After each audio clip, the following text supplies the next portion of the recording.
I've been listening to the podcast some. I like what you guys have suggested in the various episodes that I've listened to, because we are just talking about this with our Red Wings guest in the last segment. But how everybody wants the big swing. I'm glad that the Pistons haven't necessarily been pushed into the big swing, but I do kind of chuckle, because all year, all we've been talking about is trades for a team that has consistently been the number one ranked official top team in the East. Yeah, by a significant margin, I'd say. And even when it comes to teams in the NBA, they're actually closer in record to the Oklahoma City Thunder than they are to the third place team in the entire NBA, that being the San Antonio Spurs. So, yeah, we're talking about adding to a team that is one of the most dominant teams in the NBA. I mean, we're on 61 win pace here. Exactly, and that's because we're more kind of in the team building mode on this show, and I think since we cover all the Detroit teams, we're in a good market for that, because all of them kind of have generally the same strategy, which is draft well, build those prospects up, and then layer in the veterans that work for that culture, because you're trying to cultivate that culture. And the Pistons are really at the forefront of that, probably along with the Lions with the whole grit thing, but they're big on the culture. And so I think that's what people have to remember as they head into this trade deadline. I'm a fan of making a move, much for some of the reasons that you guys have talked about on the show. It's more so, it's less about acquiring somebody. It's great to acquire somebody to improve the team, but they have so much depth and so many pieces that you kind of got to work out some of the issues with the personnel. Otherwise, you're going to have literally too many people on the roster. Absolutely. And but there's so many instances of that, just seeing how this team is constructed. And I loved what you said about building the culture, and I think a lot of it also has to do with character. And I think Trajan Langdon, and also shout out Brad Holmes for doing this as well. They've been very high on high character individuals, which as a fan makes it awesome to root for your team, to see both success in the victory column and also to root for good guys.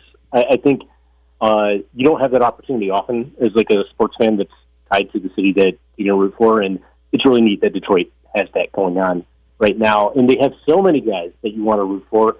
Even when Trajan was building this current iteration of the roster, when he signed guys like Karis LeVert to the team, and we're trying to push in Jaden Ivey to this place. Now we have guys that are kind of covering multiple areas, Javonte Green as well, where it's like, okay, you cover multiple areas, but now this team feels like it needs to be a little bit more refined, because there really aren't enough minutes for all the people who contribute to the team that you want to root for.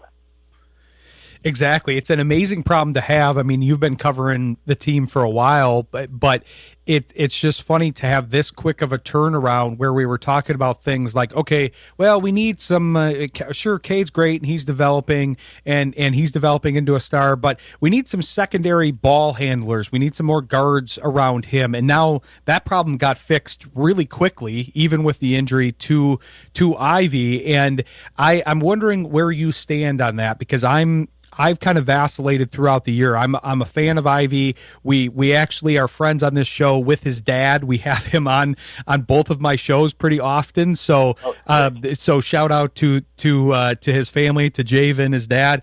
But I'm not sure what to do with him, because he's kind of one of those pieces that's getting lost in the shuffle a little bit, mainly because I'm mainly blaming the injury part and kind of the dual injury. And I've equated his season now of the equivalent of getting on kind of a moving train here. And so it's tough. All these guys are rolling. Like you said, guys have kind of come out of nowhere and played well. We have the whole Danis Jenkins thing. Guys like Javonte Green and other folks have stepped into roles, and they're looking like a key parts of this team, because they know what they're doing, know where they want to go and where everybody else wants to go. And Jaden's still figuring some of that out, because he hasn't had enough of a chance to be on the floor with these guys and figure out that continuity while you're on the floor. He got done real dirty with that injury. It couldn't have happened at a worse time for him. It happened at, I guess, a fortunate time for the team, as far as they were finding their legs and going, so they were able to weather and actually come out with a very impressive record in his absence. But before he went down, he was averaging 19 points a game, shooting 41% from three, making some really exciting shots. He had that game-winning 3-point and the foul against the Sacramento in Sacramento that the announcers couldn't believe. He had that shot against Toronto with the drive and the float. And he had this ability to show he was able to really get past guys, really start draining threes. And that was super exciting. And we're like, okay, we're going to pair this guy with Cade. They barely played together. Is that going to be the backcourt of the future? And then we lose him for, 11 months, almost a year with a broken leg. And then he has to have a procedure on his other leg because of complications, I think, from like compensating weight. Just coming back from injuries, very difficult. And now he's got to trust his body to get back to that speed and the pace of play with this team playing first-place basketball. On top of that, now he's introduced to a role that he wasn't expecting to be at the beginning of the season, and it's a role that he's not that familiar with, which is coming off the bench, playing with guys that he's also not familiar with. So there's so much chemistry he has to work on.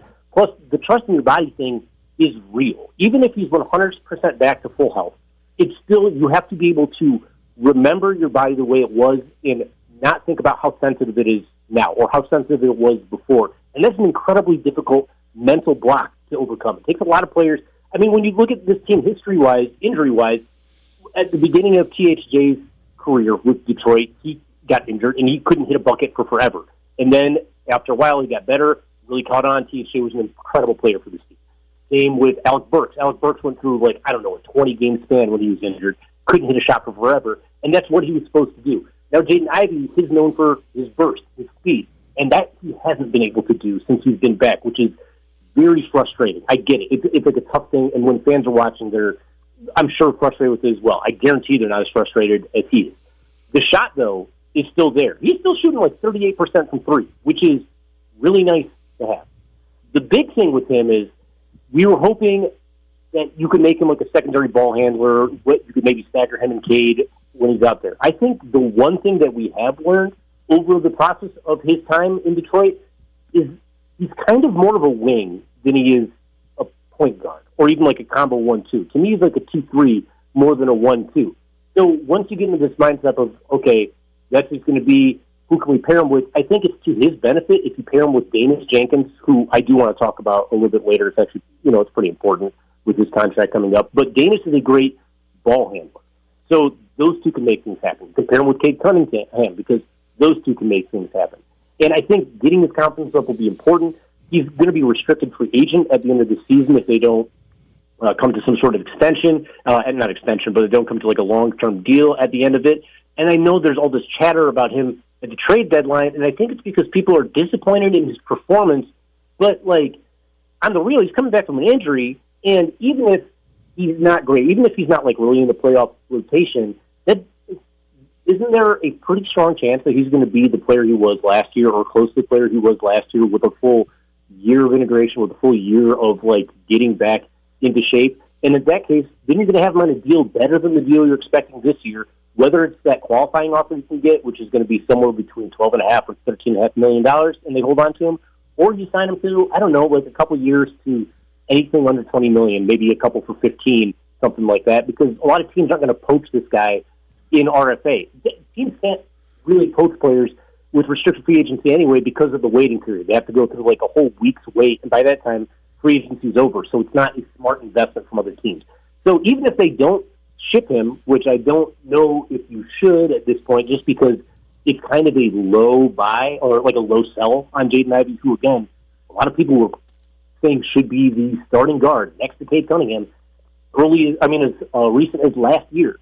It seems kind of wild to just ship him out for peanuts. I totally agree. There's a lot of great stuff in there. I think that's the best explanation I've heard of the Ivy situation, because the only reason that I've gravitated a little bit more, I still am on the side of keep him, but the free agency worries me a little bit. But I like how you described that, because if his value is depressed and you're able to sign him for that range that you're talking about, that is a tremendous value, especially because you did take a chance by saying, okay, we're going to see one more year out of Ivy and Duren. Now, those situations have gone vastly different directions. Duren obviously just got named an All-Star. He's going to out JD. Huge. 22 years old, All-Star, first multiple All-Stars for Detroit since 2008. J.B. Bickerstaff coaching the All-Star team. Let's go, D. Exactly. I was just talking about him, about Bickerstaff not winning Coach of the Year last year. I'm still salty about that, but he's getting his flowers this year, and they're kind of leaving Cleveland in the dust. So I'm happy about that. But yeah, Duran's been a great fit. People are talking about, okay, we need a number 2 next to Cade, or we need a secondary scorer. And I mean, Duran's developing before our eyes. Physically, he was already developed. I think that's why people had high expectations of him. I mean, the guy looks like he's about my age. I'm 42. If I didn't have gray, I would look about like Jalen Duran's age. He's a grown man. I mean, that's my age, and I don't look anything like that. Yeah. I mean, he's a grown man if there ever were one, but nobody's carding him at the bar at 22. But he's been great. He's going to get a big contract, as he should. You got to worry about some of the other people coming down the pike with Thompson, and then eventually Holland and others. You got to get Jenkins in the mix, which will cover that. But I think you might kind of even that out if you say, okay, yeah, we're going to sign Duran to the big deal, but if we can get Ivy on for the range that you're talking about, of 15 to 20 million, 12 to 20 million, whatever, something under 20 million, then I think you've found a deal that makes your cap situation infinitely more flexible going forward. Not only that, but let's say it doesn't work out with Jaden Ivey. Let's say you do sign him to this a couple year deal, give him $17 million a year. You get him for 2 years, right?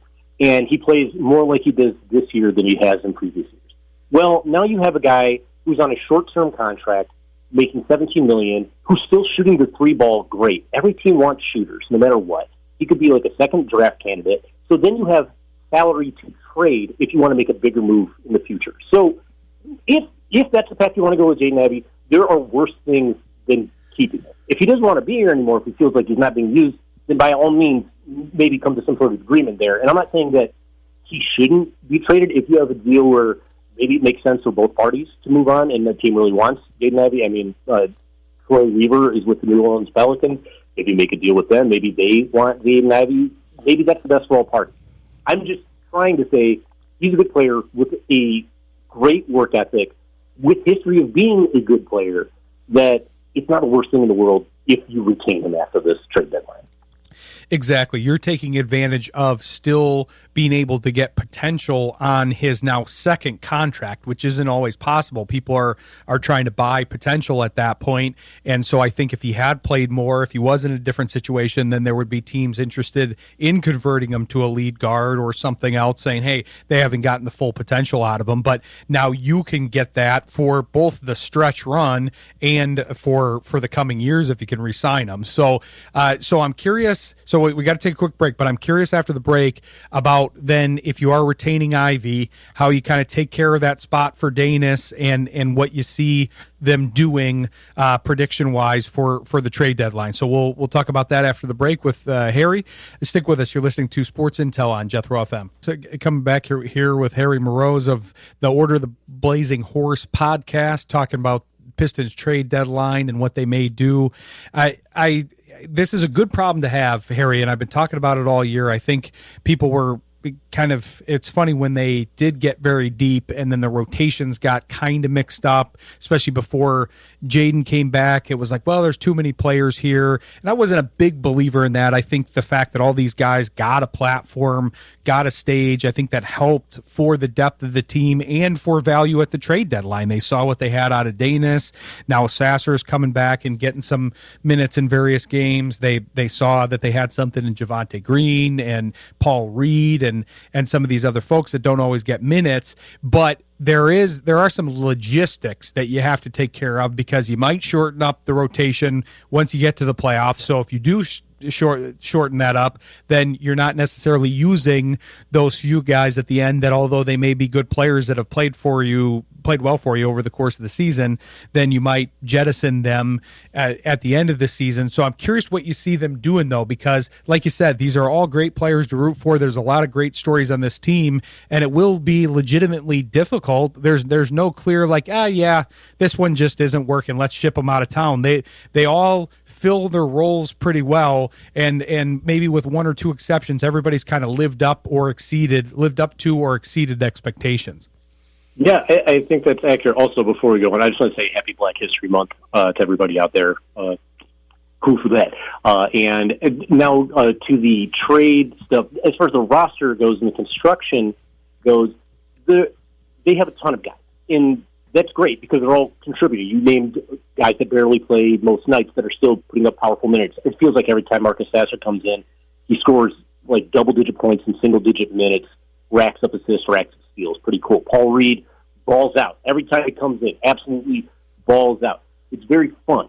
And, yeah, they can't play all those guys in the playoffs, but watching the playoffs year after year, the same thing is true every year.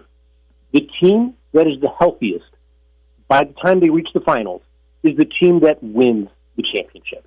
That's how you go far in the playoffs. Well, for Detroit, because they have so much depth, if somebody goes down, they've got a pretty good throw with people who can come in and fill in it, and you're not losing that much.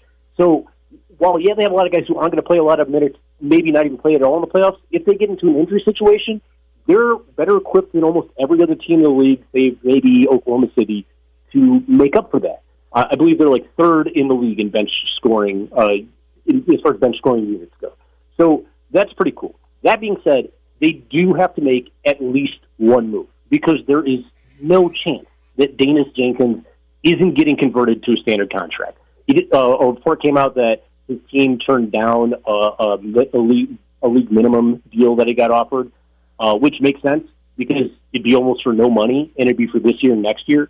Because he's on a two-way, the conversion goes, the deal you can offer him right now in the season is it can only go as long as what his contract is. So that would be till next year. So they could offer him the minimum, they could offer him the mid-level exception, but they already sent that out to somebody, so they can't offer him that. And they can offer the biannual, so he could make like $5 million a year, but that's not great either. And also, then the Pistons couldn't use it next year.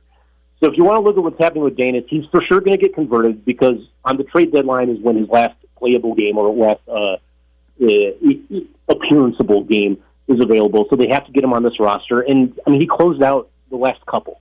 He's going to be on this team. He's proven to be the second best ball handler on this team next decade. He's hit so many big shots in a big moment. He's always ready. He's about that action, which when we're talking about potential names for this team, I do want to say I heard Amari Sankofa the second mention the term about the action with people in the Pistons. I think that's a great name for these Pistons, the about the action Pistons, because they're all ready for it. But Danis is going to get on this team, which means you either have to waive somebody, like maybe Bobby Quintman or maybe Isaac Jones, and then convert them to a two-way, or you make one of these consolidation trades. And when it comes to that, I think a lot of people are looking at essentially the same, maybe two or three names, depending on who you are. Those three names are typically Karis LeVert, Jaden Ivey, and Tobias Harris.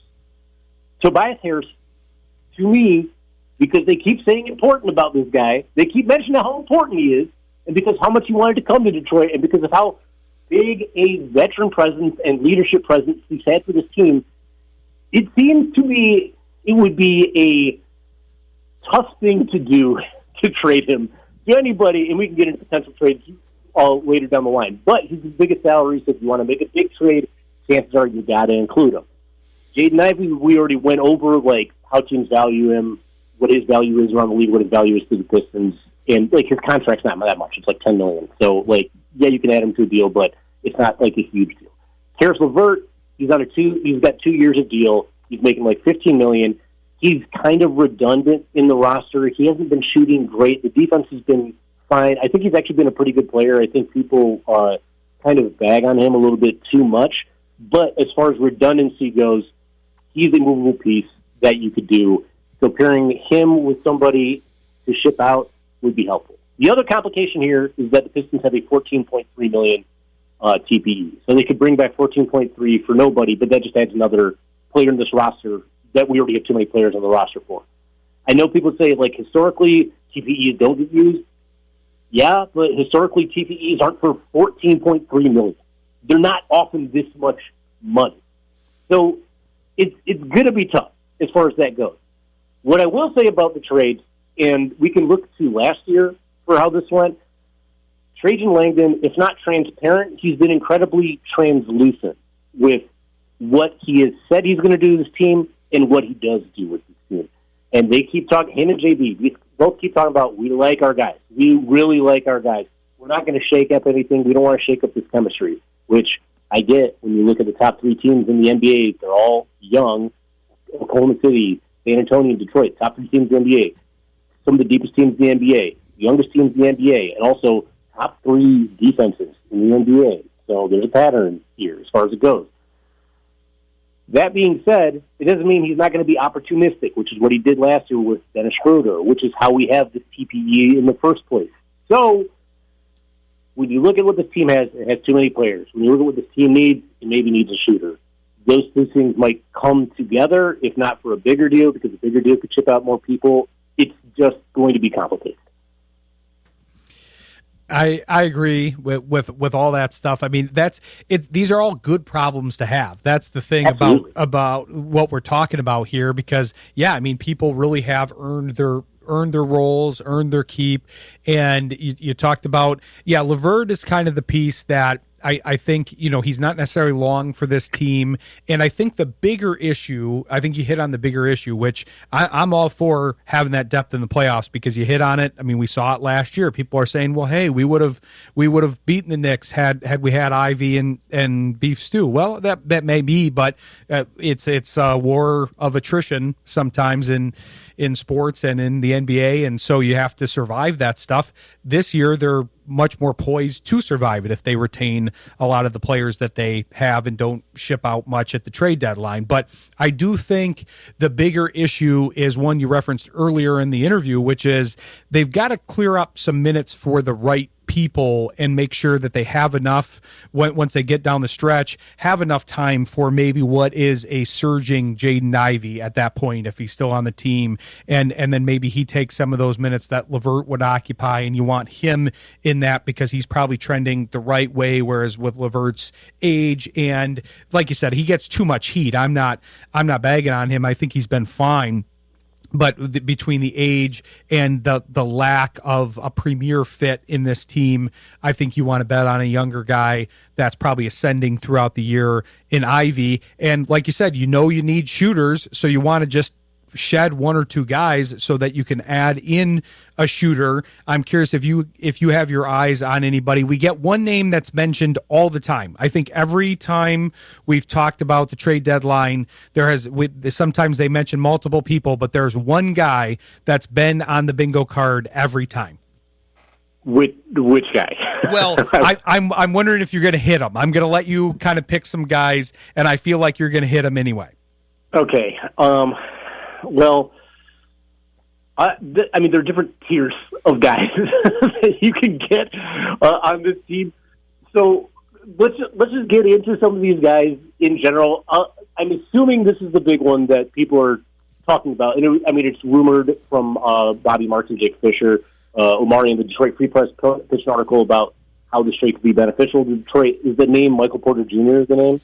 Well, so he's been mentioned a lot, and I'll give you a clue. It's not in that first tier. It's not not a big name. Okay. We're not talking Porter Jr. We're not talking Markkanen. We're not talking Trey Murphy. We're talking a guy that would be more of a pure shooter, but it's somebody from a team that may have to shed some salary and a roster spot.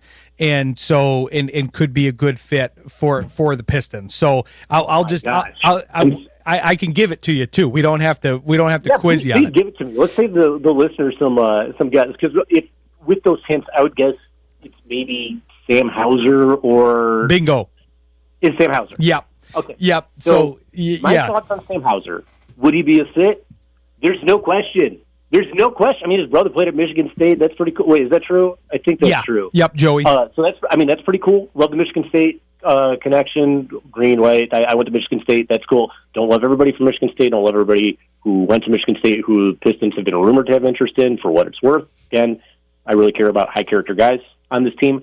My question about Sam Hauser is, why on earth would Boston give him up?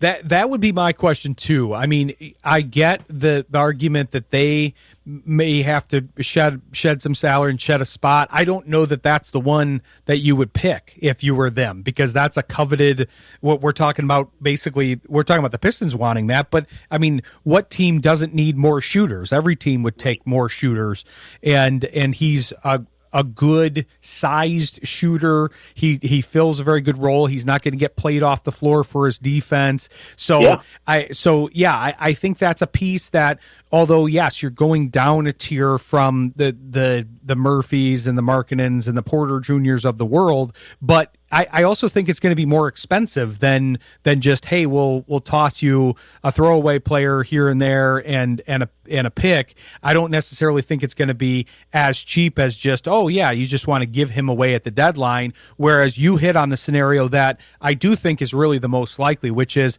okay, what do people need to cut out here, and can I get kind of something out of nothing? They got Schroeder, who was a very productive player and a good fit for this team. It was inevitable that he was going to leave under that scenario, but he was a good fit for this team, and they got him for nothing. And so there are potentially going to be deals out there where you can get a player of value, but I don't know if that player is somebody like Sam Hauser.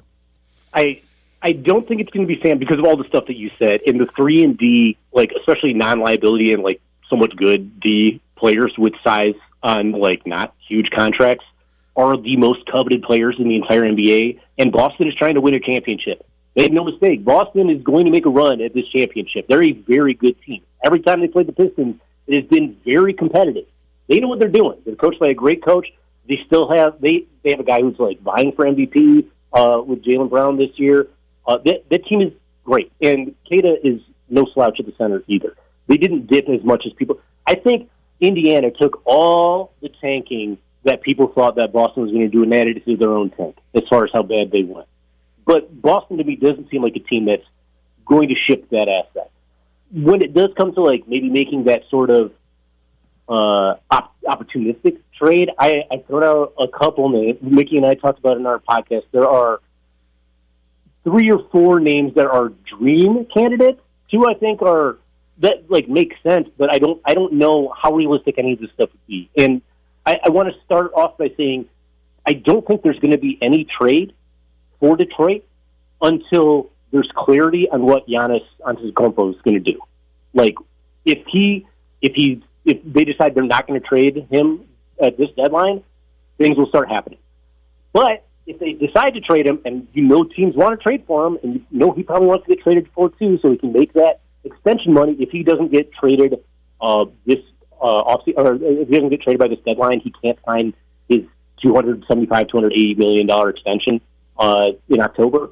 So it's to his benefit, do that faster and all that, and also more teams can compete. So other teams want to be going after it. It's why Golden State's looking to do it. It's why Minnesota's looking to do it. It's why Miami's looking to do it. When you think of the 4 teams, New York, Minnesota, Miami, and Golden State, 3 of those teams, Detroit could potentially get involved with. So let's say Miami wants to make a move. Oh, sorry, Miami, you don't have enough picks. We want a 2027 first-round pick. Detroit could say, yo, Miami, we would love Andrew Wiggins. Or, yo, Miami, we would love Norm Powell. Shout out Norm Powell, first-time All-Star for him as well. Both those dudes fit this team big.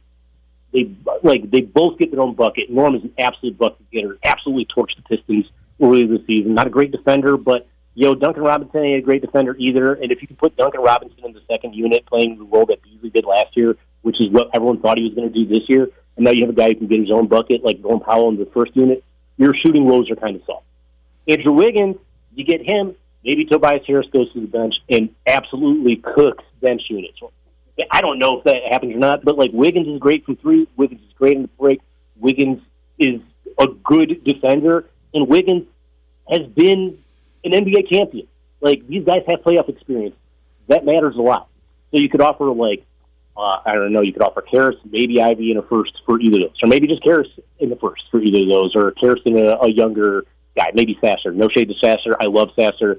Some of the best players on this team. I'm just saying, if you're going to trade multiple players, which you probably need to, you could make a move to help Miami help themselves get Giannis. if that was in the cards. I don't think it's likely. I haven't heard any reporting about it. It just is an opportunity. Minnesota, because they're up against the second cap, if they really want to make a move for Giannis, they got to get real tricky with it. And if they do that, I don't think this player would go out, but if I were the Pistons and I was listening, I'd be listening deep for Dante DiVincenzo, because that, again, all about the action. That guy would really help out. Tenacious defender, great three-point shooter. You know he wants to beat the Knicks more than anybody. I think that's a very unlikely scenario, but the contract's great, the player fits great. I would love to have him on the team. Third scenario, Giannis gets traded. Bucks are sending somebody out. They just want to get something done. They have to include other salary, or maybe Bucks want to build and bring in somebody like Ja or something and bet on the future. I don't know. But if the Bucks have to get off Bobby Portis' contract, if he's on contract for another couple of years, he's been all right. That dude has been lighting it up from three, and that guy would fit Piston culture great as well. Plus, that solves your backup four situation. So that gives you more depth at the four position. That is my idea of top tier Pistons being opportunistic. Lower tier Pistons being opportunistic would be getting somebody like Luke Kennard who can drain the three, always has been able to drain the three, get him with the TPE, and then maybe make some moves around the roster here and there. If they were able to get Ayo Dosunmu from Chicago, that would be disgusting good. And when I say disgusting, I mean super, super good. I'd be thrilled about it. Kid is great. If they're able to get Moses Moody from Golden State, that's another TPE guy you could look at getting. And that's really about it as far as the TPE stuff goes. There was some talk about maybe Malik Monk, but in the offseason, trades did not seem interested in Malik.